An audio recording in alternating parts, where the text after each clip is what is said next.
Hello friends, હું છું Divya food કિચનમાં તમારું સ્વાગત છે। આજે હું તમારા માટે લઈને આવી છું ફક્ત 4 કાચા બટાકામાંથી બનતી લચ્છા આલુ સ્ટફ્ડ ટિક્કીની રેસીપી। ખૂબ જ ટેસ્ટી લાગે છે। માર્કેટમાં મળતી જે ટિક્કી છે તેના જેવી જ બને છે। તો ફ્રેન્ડ્સ, એકવાર આ રેસીપી જરૂરથી ટ્રાય કરવા જેવી છે। એકદમ કુરકુરી બને છે અને તેની સાથે જે લચ્છા આલુ ટિક્કીની જે ચાટ બનાવવામાં આવે છે તે પણ આપણે બનાવશું। તો ફ્રેન્ડ્સ, રેસીપી સ્ટાર્ટ કરીએ। અહીંયા મેં 4 મીડિયમ સાઇઝના બટાકા લઈ લીધા છે। તો બટાકાને સૌથી પહેલાં એના જે છોટલા આવે છે એ કાઢી નાખવાના છે। ત્યાર પછી તેને પાણીની અંદર જ મૂકવાના છે, જેથી બટાકા કાળા નહીં પડી જાય। અને બટાકાને આપણે 2 થી 3 પાણીથી બરાબર વોશ કરી દેવાના છે। ત્યાર પછી બટાકાને આપણે છીણવાના છે। તો અહીંયા મેં છીણી લઈ લીધી છે। એમાં જે મોટા કાણાવાળી છીણી આવે છે ને, એ છીણીનો આપણે યુઝ કરવાનો છે। જે ઝીણા કાણાવાળી છીણી આવે છે તેનો યુઝ નથી કરવાનો। હવે બટાકાને આપણે કઈ રીતે છીણવાના છે, તો બટાકાને આપણે આડા મૂકીને છીણવાના છે। તો ઊભા મૂકશું તો એની છીલ નાની નાની થશે, અને આડા મૂકશું તો એની છીલ આ રીતની લાંબી લાંબી થશે। એટલે તેને આડું મૂકીને આપણે છીણવાનું છે, જેથી એની છીલ વધારે લાંબી થાય। તો આ રીતની છીલ થશે, તમે જોઈ શકો છો। આ રીતની લાંબી લાંબી છીલ આપણે કરવાની છે। તો મેં બધા જ બટાકાને આ રીતે છીણી લીધા છે। હવે આ જે છીલ છે તેને 2-3 પાણીથી બરાબર વોશ કરી દેવાના છે।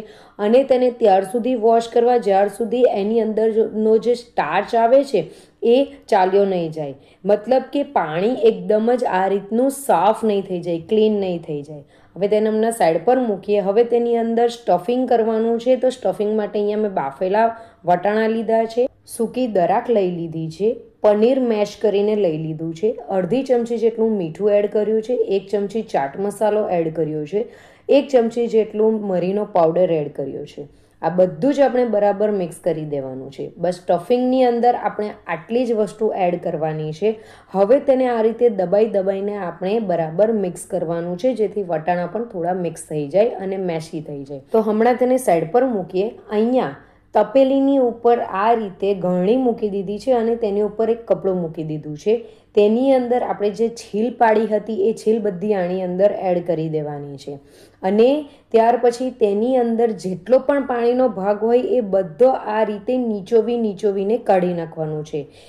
આલુ ટિક્કી જે આપણે બનાવીએ છીએ, લચ્છા આલુ ટિક્કી, તેની અંદર એટલું ધ્યાન રાખવાનું છે કે બટાકાની અંદર જે પાણી હોય છે એ બધું જ પાણી આપણે કાઢી નાખવાનું છે, નિતારી દેવાનું છે। તો અહીંયા આ રીતે મેં પાણી કાઢી નાખ્યું છે। તો હવે એને પરાતની અંદર લઈ લેવાનું છે। તો અહીંયા જે એક બંચ હતો એ મેં લઈ લીધો છે, અને તે જ રીતે મેં બીજા બંચને પણ પાણી નીચોવીને લઈ લીધું છે। ફ્રેન્ડ્સ, ખાલી આની અંદર આ જ વસ્તુનું ધ્યાન રાખવાનું છે કે પાણી બધું આપણે દબાઈને નીચોવી દેવાનું છે। તમે ઈચ્છો, જો તમારી પાસે ટાઈમ હોય તો તમે એક કપડાની ઉપર તેને રાખીને 1 કલાક તમે પંખાની નીચે મૂકી શકો છો। ત્યાર પછી અહીંયા 1 ચમચી જેટલું મીઠું એડ કરવાનું છે, અને 3/4 કપ જેટલો કોર્નફ્લોર લીધો છે। હવે કોર્નફ્લોરને આ રીતે ચમચીએ બધા જ લચ્છાની ઉપર છિડકતા જવાનું છે, જેથી બધી જ જગ્યાએ કોર્નફ્લોર સરખી રીતે સ્પ્રેડ થઈ જાય અને લચ્છા જે છે તેની ઉપર કોર્નફ્લોર આવી જાય। હવે એને બરાબર આ રીતે મિક્સ કરવાનું છે। ફ્રેન્ડ્સ, એને મિક્સ આ રીતે કરવાનું છે, દબાઈને મિક્સ નથી કરવાનું, હલકા હાથે કરવાનું છે। હવે તેને આપણે રાખવાનું નથી, હાથની ઉપર આ રીતે લચ્છાને લઈ લેવાના છે।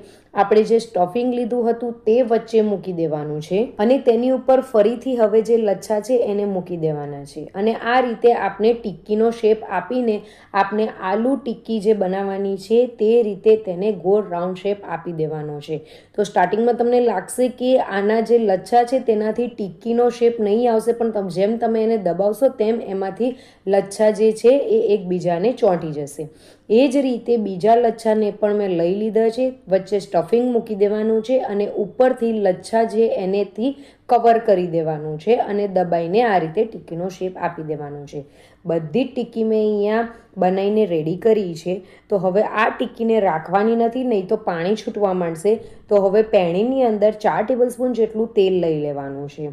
તેલની અંદર જે લચ્છા આલુ ટિક્કી બનાવી છે તે મૂકી દેવાની છે, અને તેને આપણે સેલો ફ્રાય કરી દેવાની છે. હવે ફ્રેન્ડ્સ અહીંયા ટિક્કી જે છે એને થોડીક શેકાતા વાર લાગશે, પણ આ રીતે ગોલ્ડન બ્રાઉન કલર આવે ત્યાર સુધી તેને શેકાવા દેવાની છે અને મીડિયમ ફ્લેમ પર તેને શેકવાની છે. તો આ જ રીતે બંને સાઈડ આપણે ગોલ્ડન બ્રાઉન કલર આવે ત્યાર સુધી આ ટિક્કીને આપણે શેકાવા દેવાની છે. તો અહીંયા હવે બધી જ ટિક્કી શેકાઈ ગઈ છે, તો એને હવે એક એક કરીને આપણે કાઢી લેવાની છે. ફ્રેન્ડ્સ, જો તમારે વધારે ઓર કુરકુરી કરવી હોય તો તમે આનો કલર ઓર ડાર્ક કરી શકો છો ઓર એને તમે શેકી શકો છો. તો અહીંયા મેં આટલી જ શેકી છે. હવે હું એને લઈ લઉં છું અને ટિક્કીનો જે બીજો બંચ છે તેને પણ આ જ રીતે હું શેકી લઈશ. બધી જ ટિક્કીને મેં સર્વિંગ માટે લઈ લીધી છે. ફ્રેન્ડ્સ, એક વખત આનો અવાજ સાંભળો. અવાજ પરથી જ તમને ખબર પડે છે કે તેનું બહારનું લેયર કેટલું ક્રિસ્પી છે અને અંદરથી મેં તમને તોડીને બતાવું છું તો એની અંદર જેનું સ્ટફિંગ છે એ પણ ખૂબ જ ટેસ્ટી લાગી રહ્યું છે.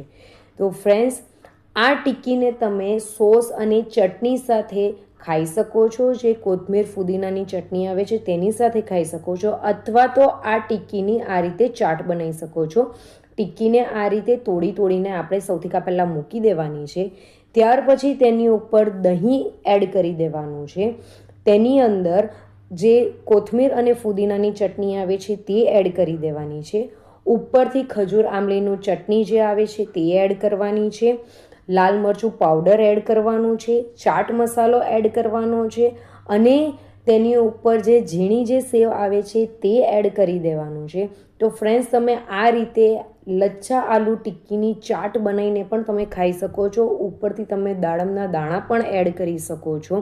તો ફ્રેન્ડ્સ, આ લચ્છા આલુ ટિક્કી ચાટ ખૂબ જ ટેસ્ટી લાગે છે અને લચ્છા આલુ ટિક્કી પણ ખૂબ જ ટેસ્ટી લાગે છે. તો તમને મારી આજની રેસીપી ગમી હોય તો મારી રેસીપીને લાઇક, શેર અને કમેન્ટ કરજો અને ચેનલ પર નવા હોય તો ચેનલને જરૂરથી સબસ્ક્રાઈબ કરજો. બાય.